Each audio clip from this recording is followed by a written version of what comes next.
Welcome, everyone. Straight from a Scientist podcast here, recording live at UNC, actually. We are on campus. Don't tell our professors we're doing it right now. But I'm here with Waylin Yu from the Cash Lab in Thurston Bowles Alcohol Center. That's Tom Cash. You might have heard Tom Cash referenced in episode 17, actually, because Jean Rivera, I hope I pronounced that right, Jean, is in the Kristen Pleel's lab. I just butchered that terribly. Kristen Pleel's lab, who was a postdoc in the Cash Lab a few years ago. Waylin, I don't know if you know. Yeah, KP. She's at Weill Cornell now. Probably see her initials on some of old agents. Yeah, absolutely. Yeah.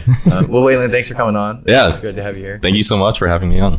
Now, I know you've done some science communication stuff in the past, right? Is that an ongoing project of yours, or? A little bit, less so recently, but I did a lot of, online communication of just, translating neuroscientific findings into kind of more layman terms through blogs.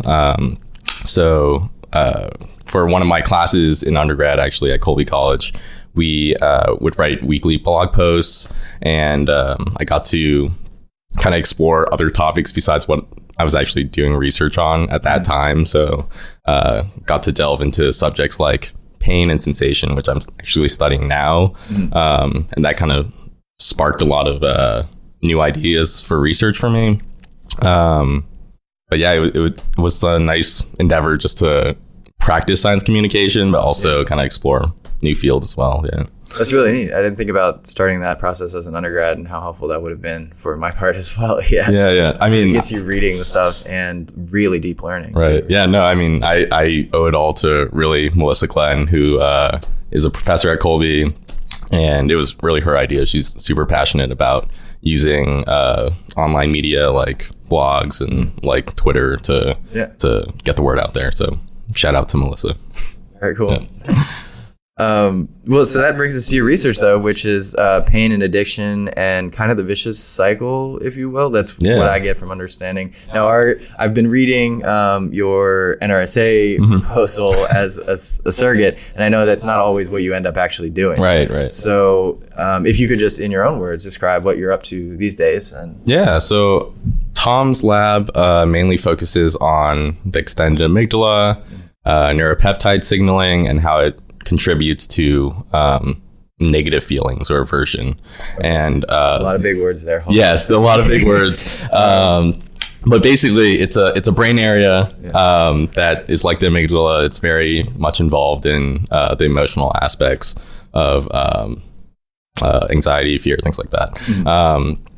But where I'm looking at specifically is in the realm of pain, and what the overlap of pain, negative emotion, and also to add an extra element of complication, addiction looks like, and how there's kind of this bidirectional relationship between pathological or abnormal pain and also pathological or abnormal emotional states. So, for example, a lot of chronic pain patients also experience things like depression and vice versa.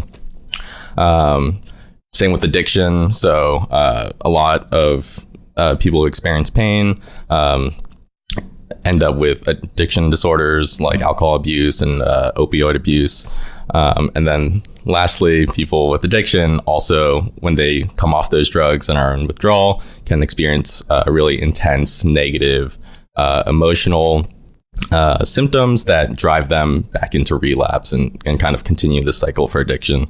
So with these three overlapping fields, my goal is really just to see if there are brain areas that are responsible for these three things individually, and whether they kind of synergize together with these pathological states.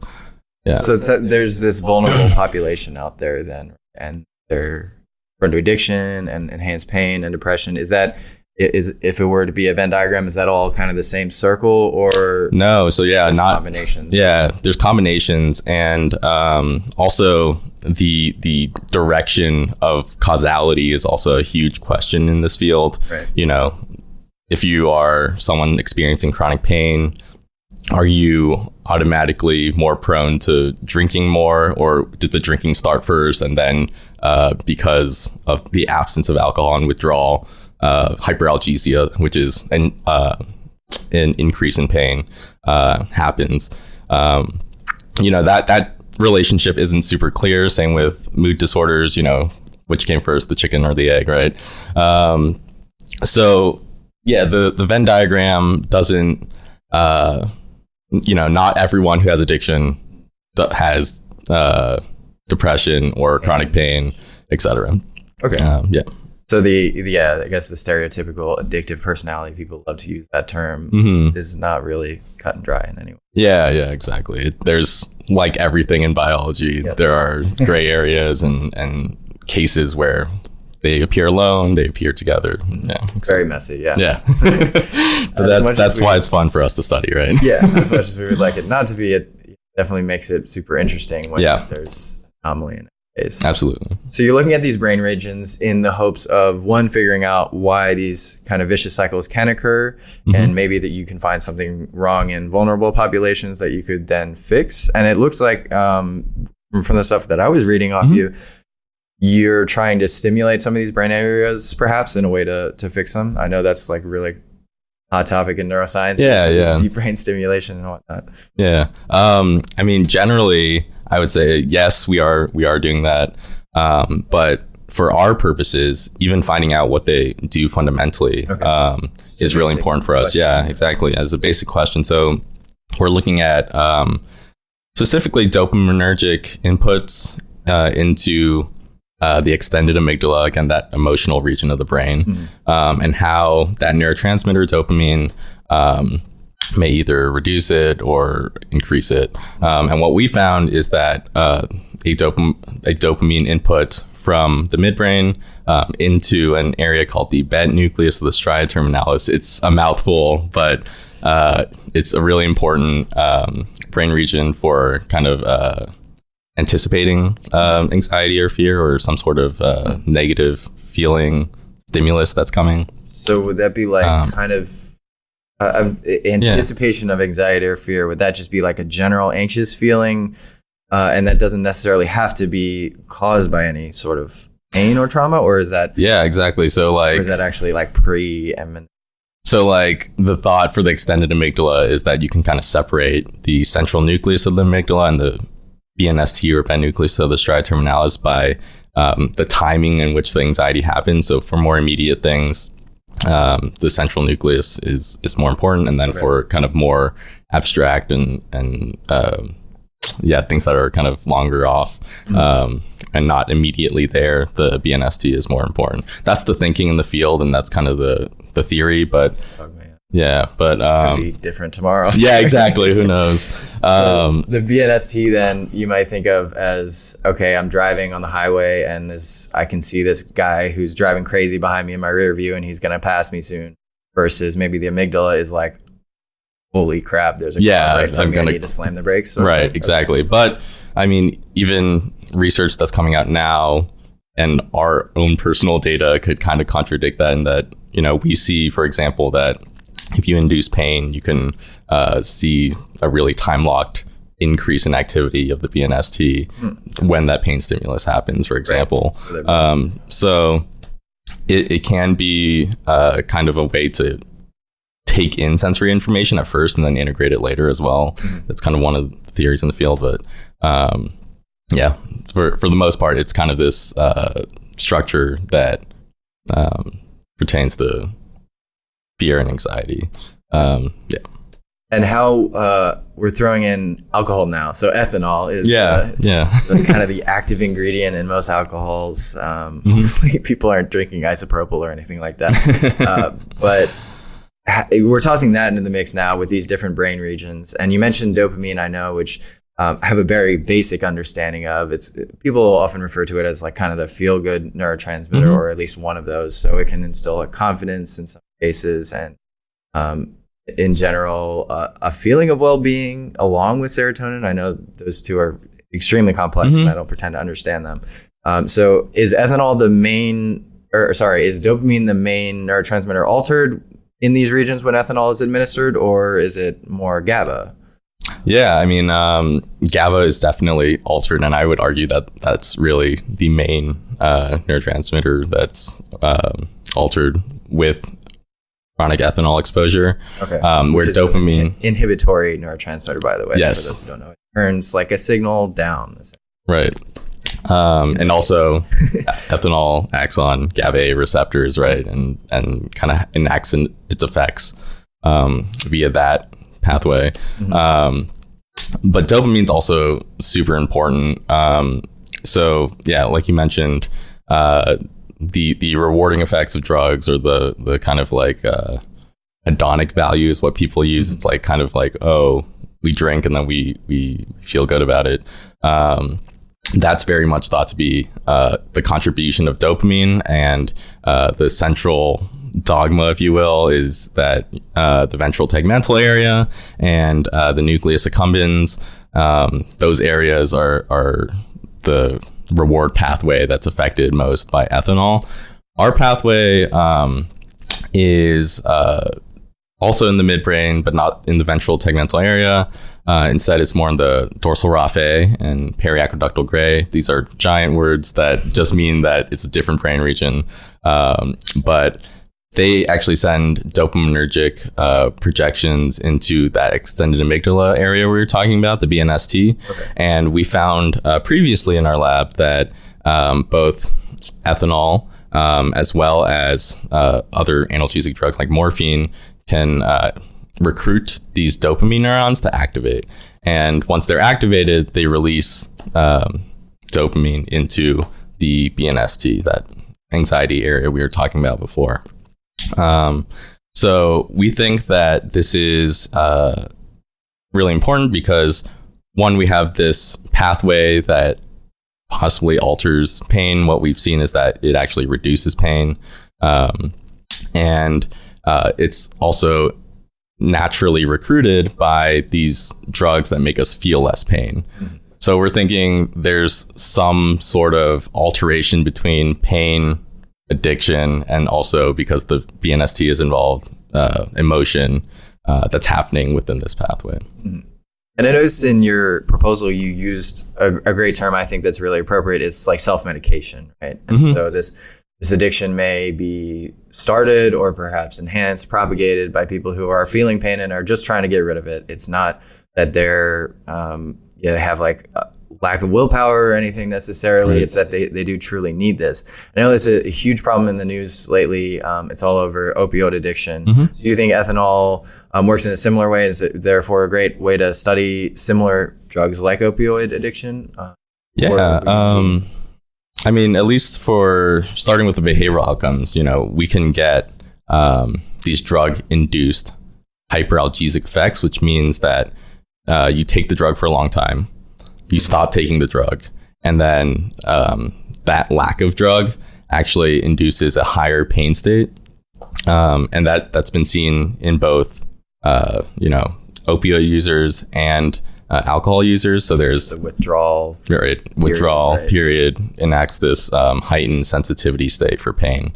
So there's alcohol induced hyperalgesia, opioid induced hyperalgesia. So that's something that was striking for us at first, but then you kind of look into the mechanisms as well, and you find out that it's theorized. These things are still not fully understood, but at least that ethanol and morphine receptors, or opioid receptors in general, work together. So there have been studies that have looked at ethanol-induced hyperalgesia and have found that with this chronic exposure to alcohol, you can change the expression of opioid receptors, and that may contribute to the pain states that we're seeing. So we think that they're actually pretty related. The exact way that they're working together is something we are trying to figure out, but we at least know that correlatively they work together probably to change pain. So that may be one reason why we see these drug-induced pain states. And also, I think they are fairly commonly used together, just Oh, absolutely. Yeah. Experience, at least. Yeah. I mean, ethanol or alcohol rather, is a lot more accessible, Sure. right? And legal. Exactly. So it makes sense that if someone uses, an opioid, they would have access to alcohol as well, which is a much weaker analgesic, but much more accessible. Exactly. Probably less expensive. I actually don't know the prices. Probably less expensive. Yeah. I think illegal drugs are always more expensive. Even pharmaceutical as well. Oh, yeah. True. I want to get into a little bit of the nitty gritty. Maybe not too much, because I know these studies can be extremely complex, but it's kind of hard for people outside science to understand exactly how we know these things, right? Like, sure, take our word for it, but it's nice to know how it's actually done so that you could go in and understand like what's real science and what isn't, because there can be bad data out there. So you're using mice for these models, right? I know some people use rats for ethanol administration. Now, some mice don't like ethanol necessarily, right? Yeah. Is that a problem in your studies? So we choose strains that specifically like ethanol more. But we run into all sorts of problems when we actually do our studies, because we have a focus on sex differences as well. And for the strain that we use, it's called C57 black 6 mice, and my colony as well. Yeah, and usually they the field regards these mice as kind of like wild type mice, just like a normal mouse, and a strain that's easy to work with. And for alcohol especially, these guys drink more than others. They're thought to be a little more anxious than some of the other types of mice as well. I don't know if that's they're somewhere in the middle of that scale. Yeah, exactly. Like CD1s are very stressed, right, and anxious. But for C57s, they can drink a fair amount.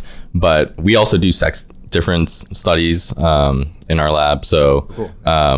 Talking about that bidirectional effect, we've not only looked at how alcohol can affect pain, but we also look at how pain can affect alcohol. And we've done a recent study actually that shows if you do kind of like a chronic pain model, that male mice actually drink more, but over more than, sorry, okay, let me read it. Male mice actually drink more than their control counterparts, but female mice drink more in total. And that's something like that's a base level. On a basal level. So that's one of the complications that I was mentioning about the strain itself, that females actually drink way more than males. So doing sex comparisons are always difficult. But that intake doesn't change as much when they're subjected to pain. There's actually no difference within the female groups between the ones in pain and not in pain. Wow, that's fascinating, actually. And it might just be because the strain itself, females, because they drink so well, females are just sealing out, kind of like they're drinking so much, there's no higher to go. Yeah, something like that.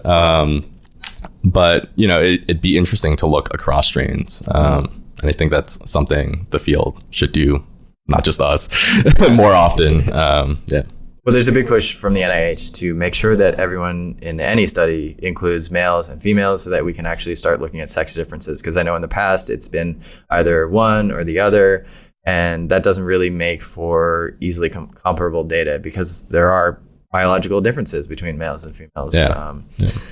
Now, that it also brings me to another question in that how are you actually measuring pain in the mice? And I know it's super unfortunate that we have to inflict it, but how are you inflicting it in a way that is, I hope, not permanent injuries to them? Yeah, no. So we have, for kind of acute pain measures and just looking at where a mouse's sensitivity level is, we kind of have these, a battery of tests that are traditionally used in the pain field, and they're really to measure this thing called nociception, which is a particular aspect of pain that's just the physical pain. So it's a reflection of sensation and damage being done to the tissue.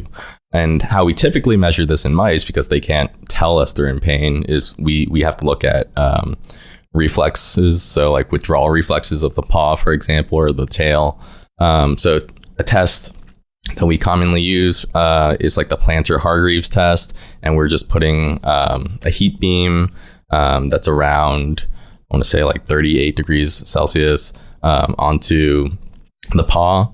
And we just measure the time it takes from the beginning of the heat stimulation to when they actually withdraw it as a measure for their quote unquote pain threshold. Okay. It's not the most accurate way, I would say, of measuring pain as a whole, because pain is multiple aspects, right?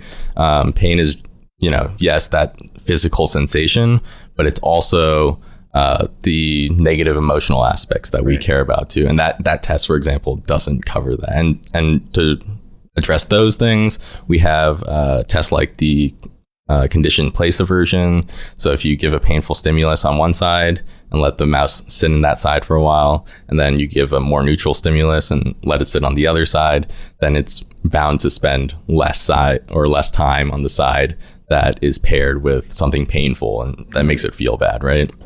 So I guess you're not really measuring the emotional pain, because I'm wondering, like, how on earth are you going to measure emotional pain from a mouse? But you can tell it at least feels emotional pain just because it doesn't want to be around there anymore. Right. Or it's a behavioral response to that, right? Right. And even, a lot of the people who do rodent work with pain, you can't even really call it the emotional aspect of pain. Right. You can kind of call it like the affective motivational, because it's... Or anxiety.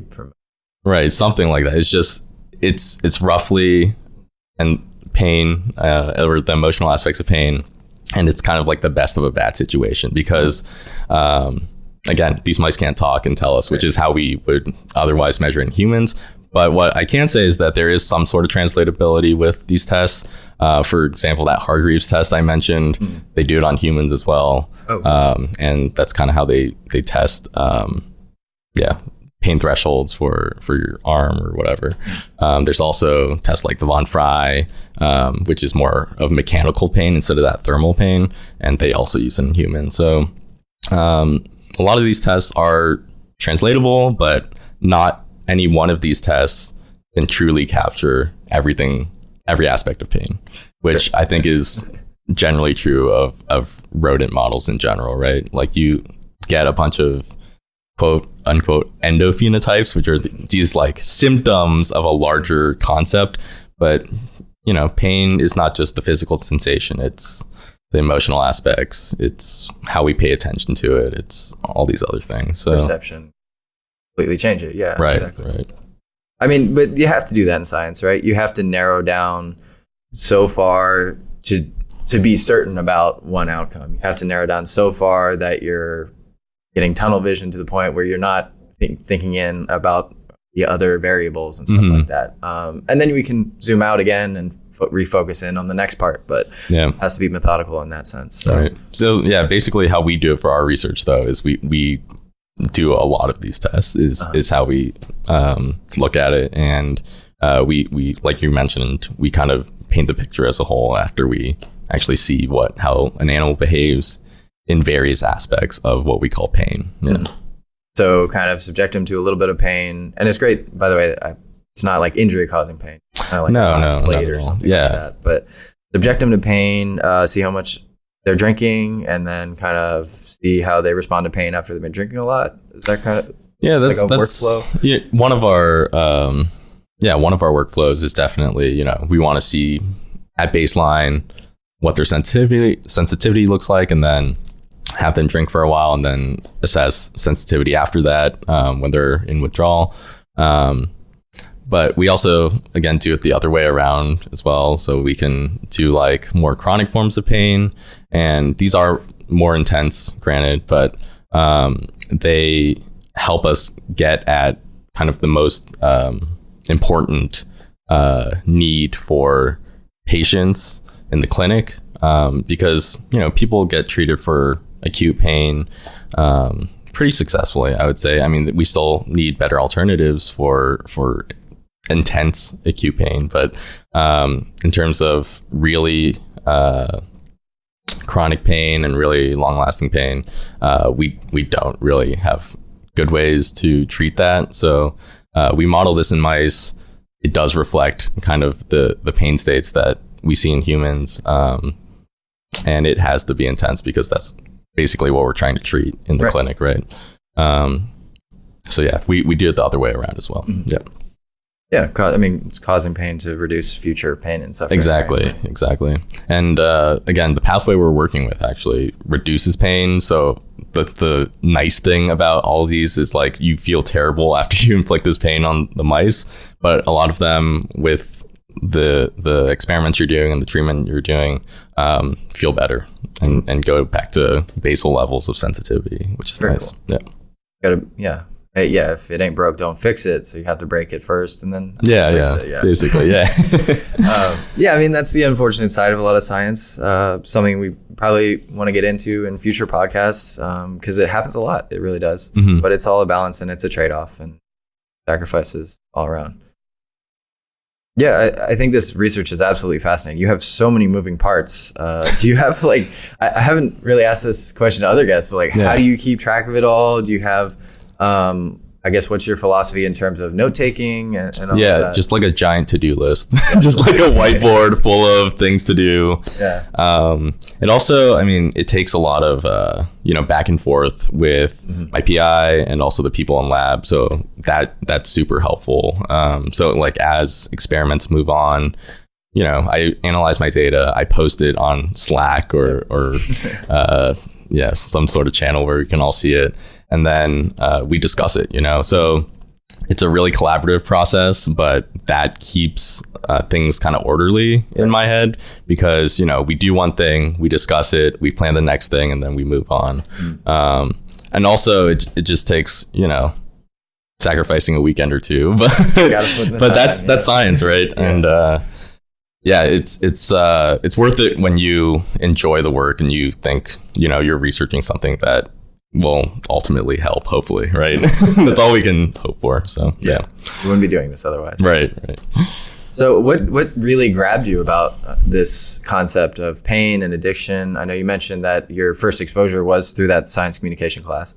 Was there a moment or anything like that where you said, oh man, I have to go into this? Or I mean, it was kind of like a slow process for me just because I did rotations here at UNC my first year, and I did them all in kind of somewhat different things, but Tom's lab looks at circuitry of aversion, right? I also rotated in Mark Zilka's lab, and he does a lot of great work with pain and autism and genetics involved in that, and that actually gave me some really great exposure to how to study sensation and how to do it well and the fascinating questions that still need to be answered in the field. And then I also rotated with Spencer Smith's lab, and they do something completely different, which is more like population encoding for vision, which is like figuring out how the brain makes sense of visual information. But that at least got me thinking about applying some of those techniques that they apply towards what we do. So it was all pretty influential from my first year, but in general, I think it's just a really fascinating question of, why is something like pain, which we typically think of as being sensation, like a physical sensation that we experience in like our periphery, right? Our fingers and our toes and our skin. Why is that modulated by the brain? And why are these other disorders that are very much brain disorders so commonly expressed with pain? I think, kind of looking at it from the perspective of why does this physical sensation and the integration of this physical sensation in the brain, why does it affect things like mood or like drug seeking? Super subjective in a sense as well, right? Yeah, absolutely. It should just be a survival response, you would think. Right. It's super conserved in animals, and like slugs can show reflexive responses, but it affects all these brain disorders, and who knows? Maybe it's the link between slugs actually being able to think or something. I don't know, but it's just a fascinating question to me because it integrates basically the entire body. Yeah. To And it looks like every brain region from their grant. They actually, they asked me to not talk about too much neural circuitry in the grant writing process. Oh, really? Yeah, because they were like, yeah, Waylin's grant, we were just... They're like, never again. Yeah, kind of.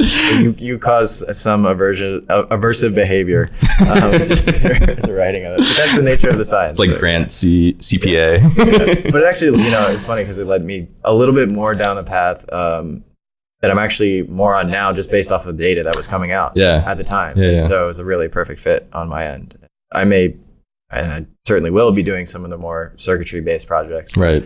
Now I'm actually focused more on that direct thing that they asked me to write about. Right. So it's nice. Yeah. I mean, I'm kind of even coming to a similar conclusion myself with the work I'm doing. Like, sure, I'm mentioning all these brain areas in my grant, and we're still researching them, but right now my main focus is really delving down into like mechanisms of the effects we see, right? And ultimately, I think that's more important than just, looping together like 10 brain areas or whatever. If you like actually, thoroughly study an area and know really why that area is contributing to some sort of functional aspect, that's super important in my mind now. So I think they're onto something there, Yeah, maybe. I mean, they certainly have a lot more wisdom than I do, so I'm going to trust them on all that. So, I mean, you said you're kind of focusing in on this brain region. Yeah. Is that in hopes potentially, and I don't want to put words in your mouth, of like stimulating that as a way to perhaps reduce pain or addiction? So maybe instead of going and getting OxyContin or something, right? People who have chronic pain and they don't understand necessarily why that's happening, but this may be a step towards turning that signal off, that subjective signal off, if you will. Right. Well, we've done some work already with this pathway where we're stimulating kind of the ends of those neurons that release dopamine and promoting the release of that dopamine into that extended amygdala area called the BNST. And when we do that in both males and females, we actually see really interesting and important distinctions there in terms of how it affects pain and pain-related behavior. So when we stimulate this projection, for males, it actually reduces pain in both an acute sense, and when we induce chronic pain, it returns sensitivity back to the level of an uninjured mouse. Wow. So we thought that was really exciting and really cool. When we did it in females, we didn't see anything, which is really confusing as to why this would act as a pain modulating circuit for males, but not females. But then we ran a bunch of other assays that were kind of related to pain. For example, we ran real-time place preference, which is a way to measure reward. So you kind of stimulate the brain area that you're interested in and see if the mice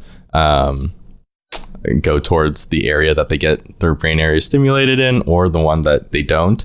And if that brain area is rewarding, then they'll be more inclined to go towards the area that is getting stimulated. What we see is that there's no effect in either males or females. So that's cool. So males actually are getting this pain reduction, but no rewarding effects. So that could suggest maybe you can relieve pain without any sort of like addictive aspects there. But that's all we have right now, right? Right. Exactly. How does that do that? Right. But for the female, something interesting came up. They didn't show any sort of reward preference either. But they did show increased locomotion. They ran more.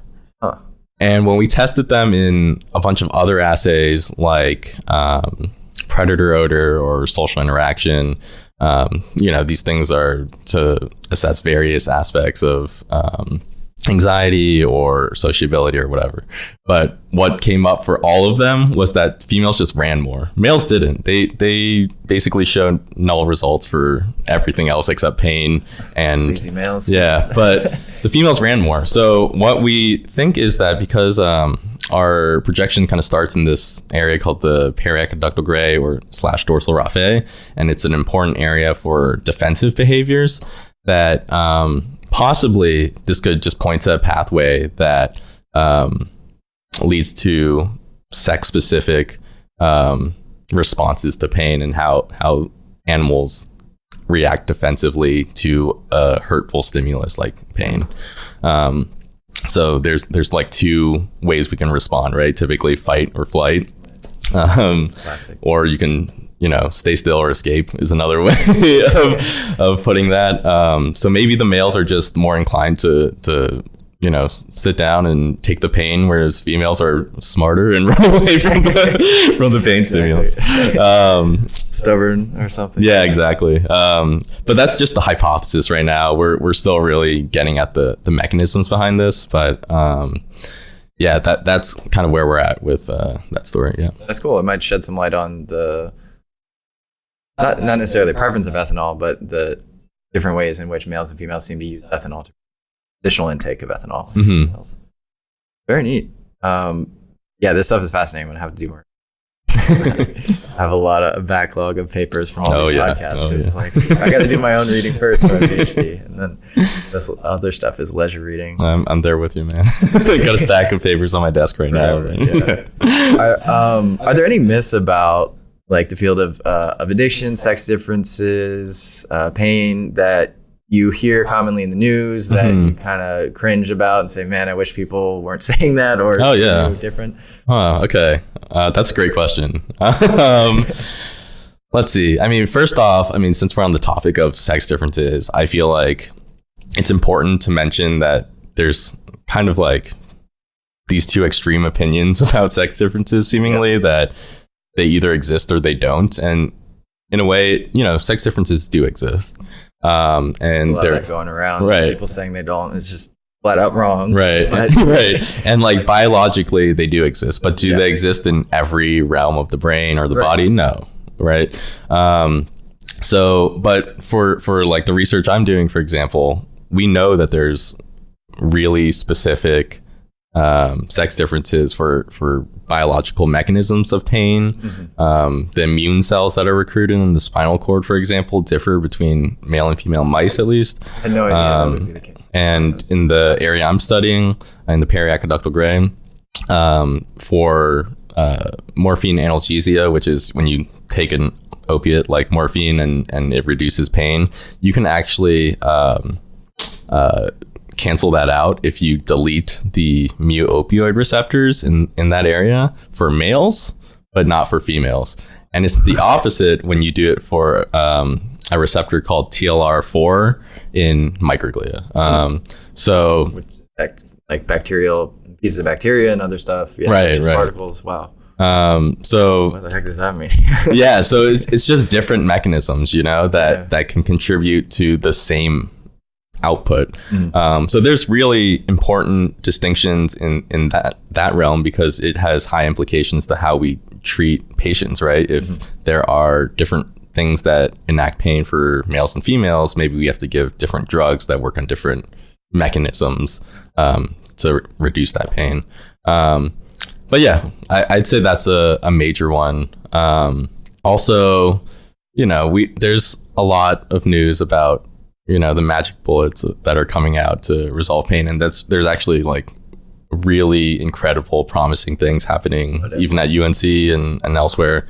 But for the most part, the transition from basic research to clinical research is always a ways off. So, just because you hear a new snippet about like, oh, we have this magic bullet that's going to save everything.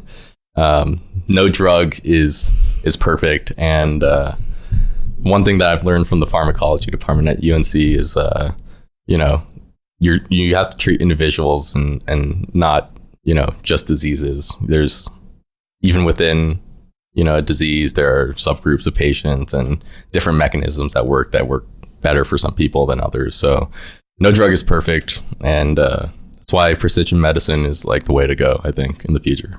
Yeah, definitely. Yeah. And just the amount of data that we can produce, analyze, and actually use in the clinic, get to doctors with modern technology is really exciting. Right. So, right. Yeah. So on the clinicians to adapt to that, and hopefully, I'm hoping to bring some either med students on or maybe some active clinicians. That'd be really neat to just see how they're adjusting to the accessibility of all this data. And first it has to be put into forms in which they can get to it and understand it. But it's on the way. We gotta talk more with doctors, right? No, there really needs to be, because there's a huge disconnect. The hospitals are like right over there, right? Like a couple blocks from us right now as we're sitting, and yet I don't see any people who are working in hospitals other than empty PhDs, and they're half the time, right? Get a whole lot of face-to-face with any of that. Yeah. But I mean, this is all really exciting stuff, and like you said, especially the magic bullet stuff, really fascinating. Gonna take some time. Yeah, exactly. Unfortunately, that's the way it goes.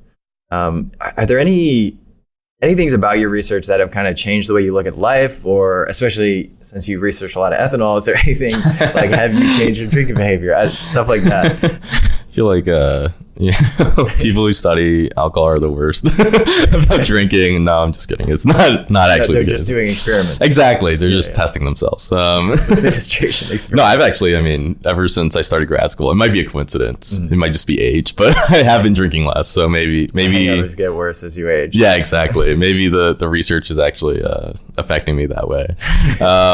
I don't know. It's a fun party trick, at least, to go out drinking with your friends and at least talk about mechanisms of alcohol. Yeah.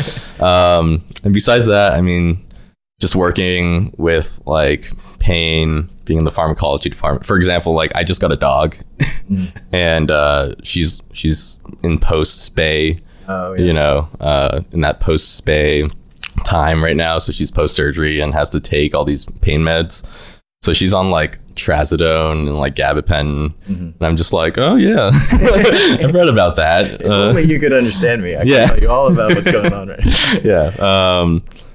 now. And it's interesting just to like try it on your dog and see what's happening.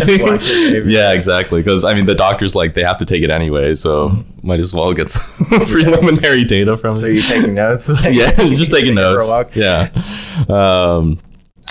No, besides that, pain is kind of like everywhere you go. Addiction's everywhere you go. Part of life. So just having even a semblance of like more of an understanding of those things, I think kind of helps me at least interact with people who may be experiencing with pain or addiction, or mood and anxiety disorders as well.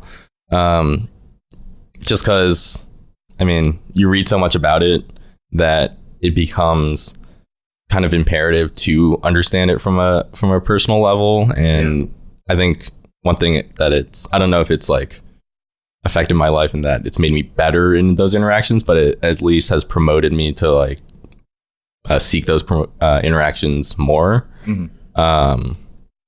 Not just because it's important for my research, but you spend so much time thinking about this stuff, you really start to care about it, and you want to meet the people who suffer from these things, because that's the end goal, right? You want to help people who are afflicted by these diseases. So yeah, I think it's really good to get that perspective, and also like re-energize your efforts in lab too, right? Absolutely, yeah.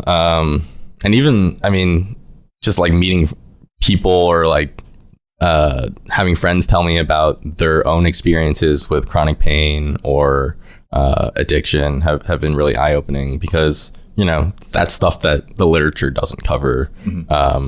Even in clinical studies, you don't really hear the personal stories.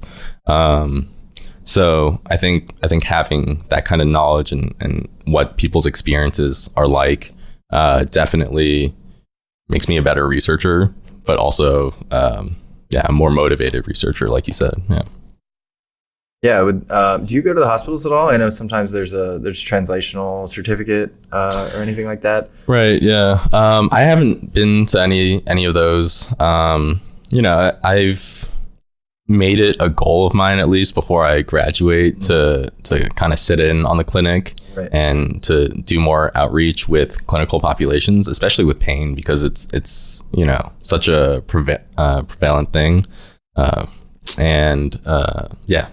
It's just, I think, really important to understand it from a patient's perspective, because there's so many types of pain. It's so subjective in a way, because what is our way of reporting pain besides kind of poking someone's arm and saying rated on a scale of 1 to 10 is pointing to a happy face or a sad face and saying like, this is how I feel about the extent of the pain, right? So is that a thing? Yeah. Like an emoji scale? Yeah, there is an emoji scale of pain.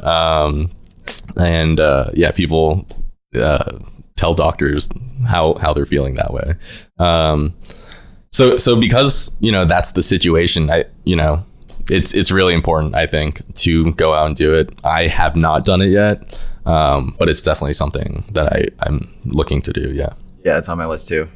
Keep us in lab all the time. Yeah. No, that's voluntary. I think most people here would agree. Like we're here because we want to be here. Right. So, right. Love to complain about it, but everyone does that. Exactly. So when you do get out of lab, what do you do to kind of like reset, kick back and all of that? Anything? Yeah. Let's see. What do I do in my free time? Well, the Research Triangle is really cool. It's a cool area. I'm not from here. I'm from California originally, and getting to explore North Carolina has been really, really fun for me, at least. A lot more water out here. There's a lot more water. There's like mountains, great hiking, amazing food. I would say most of my Southern barbecue. Yeah, exactly. My number one hobby here is just like eating, which I know doesn't super count, but the food here is amazing. And besides that, I like to get my art fix in. So like doing illustration and things like that. But science also kind of helps me get that done too. Like making presentations and figures has now become weirdly like fun for me. Yeah, no, it's relaxing to get on Illustrator. Yeah, exactly. It's like, oh, I'm gonna make this like super elaborate. Maybe I'll be experimental with this figure or something, And then besides art and eating, just hanging out with my girlfriend and my dog is mostly what I do. And I feel like that's super important, just getting in time for the people in your life. Yeah. Gotta keep that balance. Yeah, exactly. Keep that balance and just keep conscious of it. Because, science is kind of a weird culture of like, we got so much work to do and there's always more work to do. But yeah. It's hard not to feel guilty, but you need that because otherwise you will burn out and your experiments start to go to trash bin. Yeah, exactly. If the science isn't good quality and you feel like crap, then no one wins, right? Yeah. I did have, I'm sorry I had to trace back into the science realm, but there's a question that I had on the back burner. Mm-hmm. How relatable do you think the brain regions in mice are to humans? All of these brain regions exist in humans, right? The ones that you're studying. Yeah, all of them exist. I know sometimes they can be different shapes or sizes when you compare between mice and humans. How relatable do you think, or at least maybe from reading the literature, talking to people, are these studies, and will they be like fully translatable, or ultimately, I'm sure you'll have to make minor adjustments, right? Yeah, absolutely. I mean, I will say not a lot is understood about how translatable this dopaminergic population is. Mm-hmm. In general, it's a very, very understudied population of the brain. So probably know virtually nothing about it in humans. Yeah, exactly. It's pretty unclear whether, the periaqueductal gray or raphe of humans express dopamine.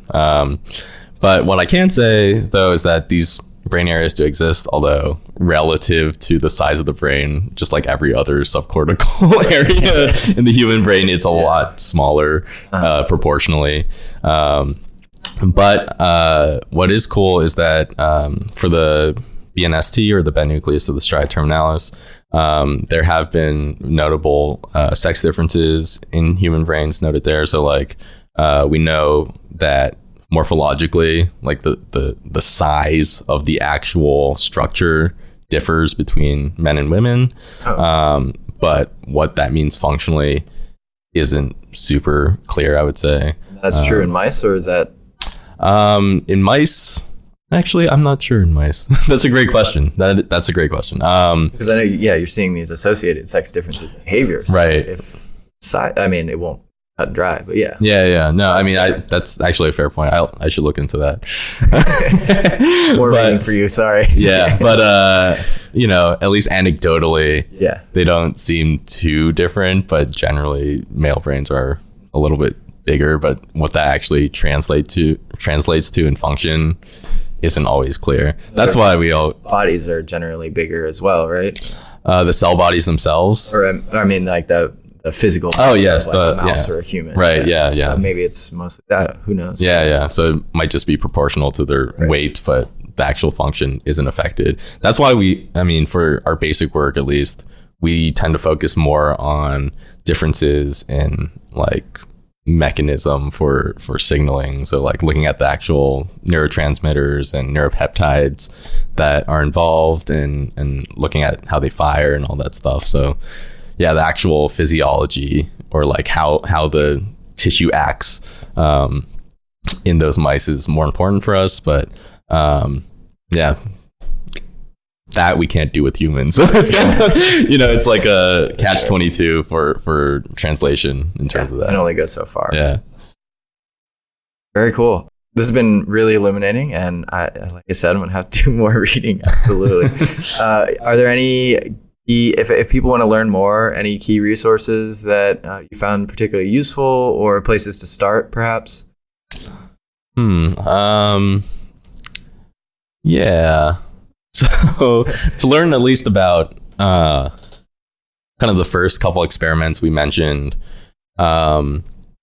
looking at a review by Mark Eagley and Scott Edwards and a bunch of other authors that I'm forgetting now. That's okay. But if you can toss me the link, I'll put it in the show notes. Yeah. Access it there. Yeah. Absolutely. But just looking at their papers and the relationship between alcohol abuse and pathological pain states like chronic pain.